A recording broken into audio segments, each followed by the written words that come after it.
Good morning, everybody. Thanks very much for coming. Welcome to this particular discussion titled Revitalizing the Back Catalogue in the Digital Age. You hear a lot of buzz around this just about everywhere at Midem in the last few days. My name's Andrew McGregor from BBC Radio 3, and we have with us Jonathan Gruber, who's Director of Ulysses Arts and the former Vice President of New Media Classics and Jazz, New Media Classics and Jazz for Universal.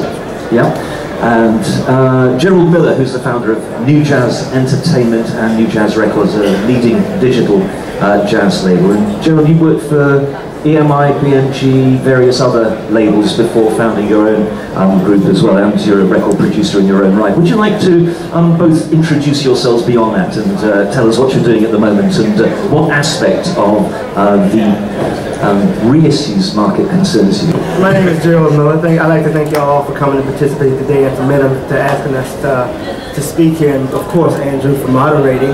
I own a company called New Jazz Entertainment, and with New Jazz Entertainment was founded basically in 1996 as a management arm for Lauryn Hill, an artist that I managed at the time, and through that I also managed other jazz artists.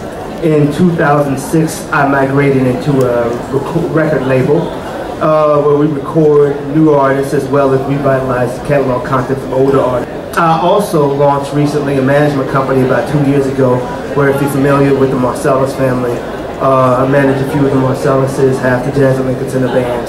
And I come at this from a different perspective, not only as a content creator, but a producer. I think the very first album I produced, I was 24, I produced Dr. Billy Taylor, who was an NEA jazz master, as well as artists like Benny Golson. So I have a practical side in creating the content.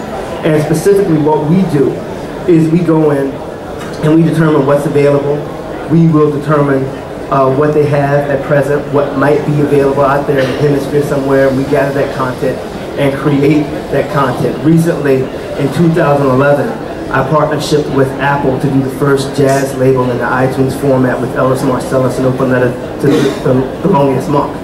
And that was kind of a groundbreaking album by way of what they did, because they had never done a jazz album in the iTunes LP format. We partnership and worked with them, their tech team, for over a year in encoding that, because they actually had to change some of the encoding that they did inside the template to do what we wanted to do. For example, with that album, when it released, we had 11 main core tracks, 3 bonus audio tracks, 4 high-definition videos, 10 bonus photos, liner notes that you can listen to or read. We had bonus literary content from a Simon & Schuster book inside that, as well as credits, which link back to the iBook store, to iTunes for other albums from the artists and things of that nature. Has anybody ever heard of the iTunes LP format, by a show of hands? Nobody? Well, check it out. It's Ellis Marcellus and Open Letter to Thelonious. And what it really does is it transcends the musical experience for consumers. It's designed to really try to key in what the LP was.